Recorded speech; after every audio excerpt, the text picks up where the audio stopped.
Hello everyone, tarot with me में आपका स्वागत है। और आज हम करेंगे मई मंथ की नेक्स्ट 10 डेज यानी कि 22 से 31 मई की लव रीडिंग। और आज हम करेंगे पाइसेस यानी कि मीन की लव रीडिंग। देखेंगे आपकी फीलिंग आपके पसंद के लिए और आपके पसंद की फीलिंग आपके लिए।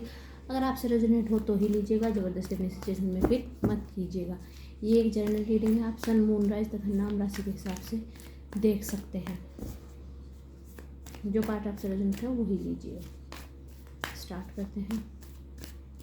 Last shuffle.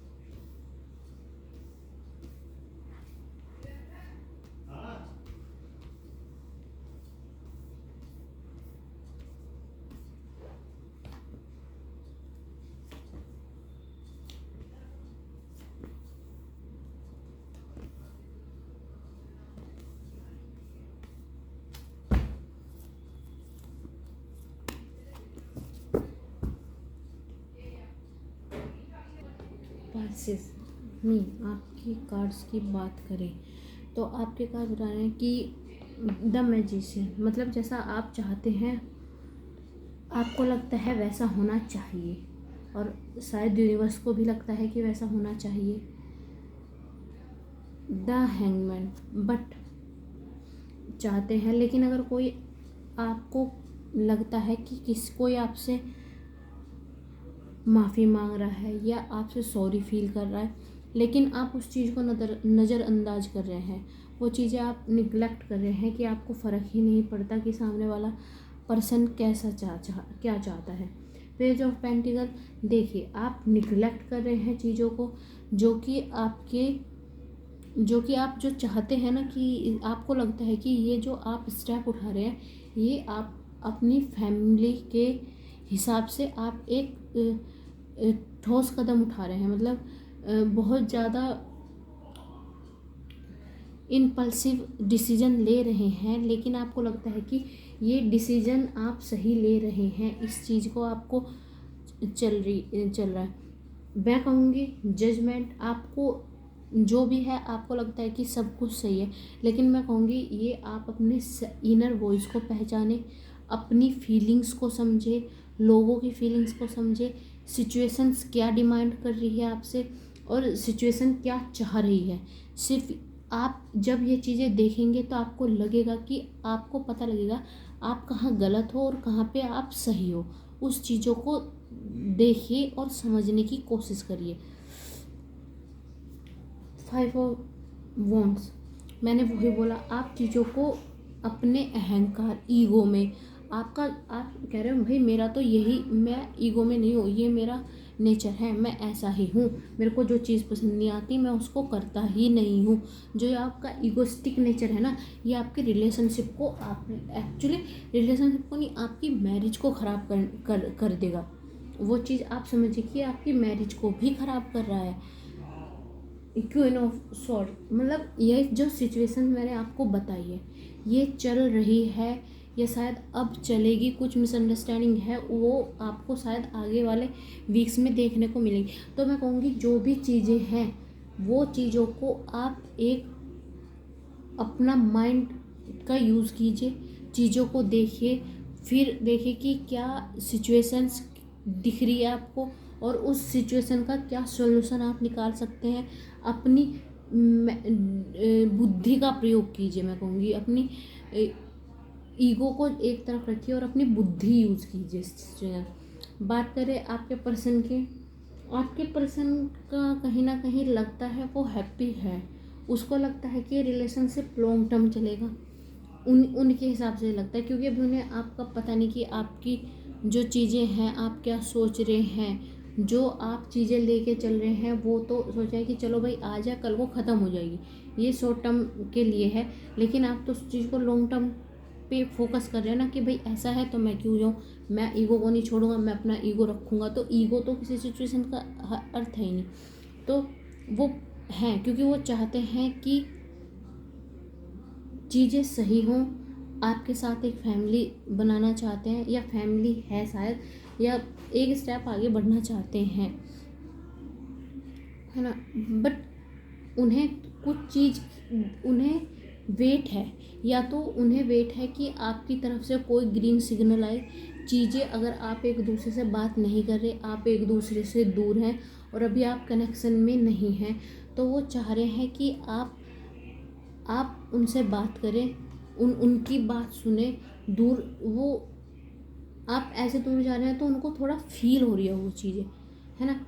The high Prestige, मतलब वो, मतलब आपने जो चीज़ें बना रखी हैं वो खुद उस चीज़ में ना घिरे हुए हैं कि वो समझ ही नहीं पा रहे आपके पर्सन की क्या, इस बंदे के या इस पर्सन के मन में क्या चल रहा है, जो मेरी समझ में नहीं आ रहा। वो अपना दिमाग दिल हर तरीके से सोचे, लेकिन उनको समझ में नहीं आ रहा।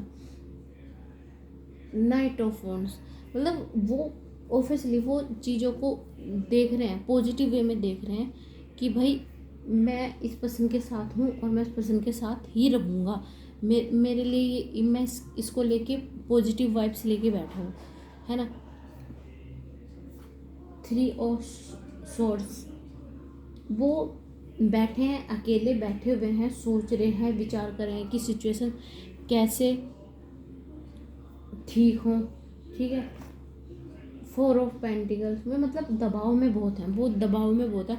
वो चीज़ें जैसा वो चाह रहे थे ना लाइफ में, एक्चुअली वैसा हो नहीं पा रहा।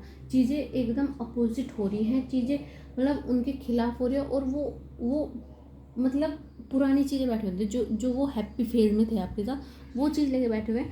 पर वो कोई एफर्ट वो भी नहीं डाल रहे।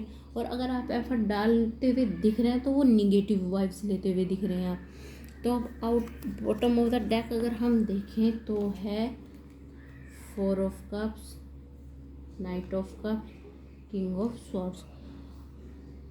तो देखिए, ईमानदारी तो आप रखे हुए हैं, आप ईमानदारी रखे हुए हैं। थोड़ा आप सिचुएशन को ढीला छोड़ के बैठे हो। ईमानदार हैं आप, नो डाउट ईमानदार हैं, लेकिन आप क्या है, आप इस टाइम ये चीज़ नहीं देख रहे कि आप देख रहे हैं कि मेरा इसके साथ नहीं चल पाएगा, है ना। आप लेकिन वो नहीं देख रहे कि एटलीस्ट अगर मेरे को सामने से एक अपॉर्चुनिटी मिले कि मैं सब चीज़ें सही कर दूं, तो वो अपॉर्चुनिटी आप देख ही नहीं रहे। आप आंखें बंद करके आप गलतियों का पिटारा लेके बैठे हुए और बस बैठ गए हैं कि मेरे को कुछ नहीं सुनना, जो मैं कहूँगा वही सही है, नहीं तो कुछ सही नहीं है, सब गलत है। ये चीज़ें आप लेके बैठे हैं। आप देख ही नहीं रहे कि आपके पास अपॉर्चुनिटी आ रही है।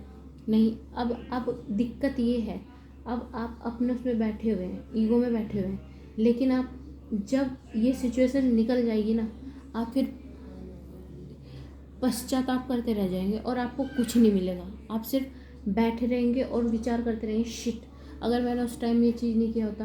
कंक्लूजन करते रहेंगे, पर कंक्लूजन का उस टाइम कुछ फ़ायदा ही नहीं मिलेगा, क्योंकि फिर आप सोचते ही रहोगे कि काश मैं ये कर देता, काश मैं वो कर, क्योंकि चीज़ें ख़राब कर दी हैं आपने। तो मैं कहूँगी अभी भी टाइम है, आप बात कीजिए। बाद में पश्चाताप करने से अच्छा है कि आप पहले कीजिए चीज़ें क्लियर। आउटकम देखते हैं, स्पाइसेस के रिलेशनशिप का आउटकम।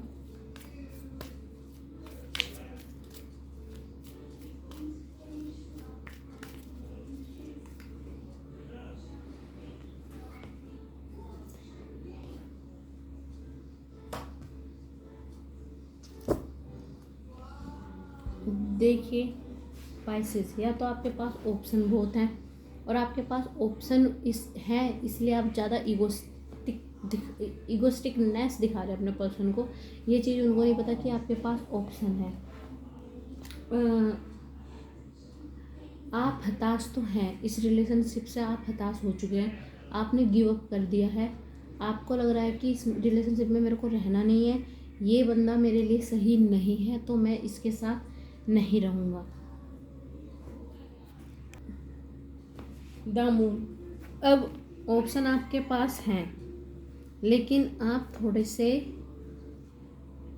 चिंता में भी हैं, डर में भी हैं, क्योंकि अब आपके पास ऑप्शन तो हैं, लेकिन अब आप ये सोच रहे हैं कि मैं ऑप्शन में से चुनूँ कौन सा, जो ऑप्शन मेरे लिए सही हो। ओवरऑल रीडिंग अगर आपकी देखी जाए ना पाइसेस,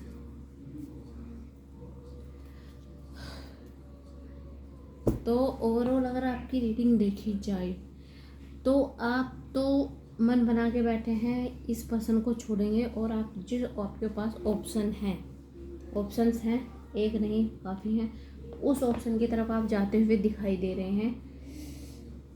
मैं कहूँगी एक बार सोच लीजिए इस पर्सन के बारे में। जैसे ये पर्सन है लाइफ में शायद आपको ना मिले, बाकी तो आपकी मर्जी है। आप देख ही नहीं रहे अप्स एंड डाउन, पता लगे ना आप इधर के रहे ना उधर के रहे, क्योंकि आप अपना ईगो, मुझे अब समझ में आ रहा, अपना ईगो दिखा क्यों रहे थे। आप अपना ईगो दिखा इसलिए रहे थे क्योंकि आपके पास ऑप्शन है, और आप तो फिर कहेंगे कि भाई तू मेरे हिसाब से चल, जैसे मैं बोल रहा हूँ वैसे चल, नहीं तो छोड़ो, रहने दो ये रिलेशनशिप। ये मैरिज तक छोड़ने के लिए तैयार हैं, क्योंकि आपको लगता है कि आपके पास ऑप्शन है और ऑप्शन बहुत अच्छे हैं। तो पाइसेस ये थी आपकी रीडिंग। अगर आपसे रेजोनेट हो तो प्लीज़ लाइक करें, कमेंट करें, सब्सक्राइब करें। धन्यवाद, नमस्ते।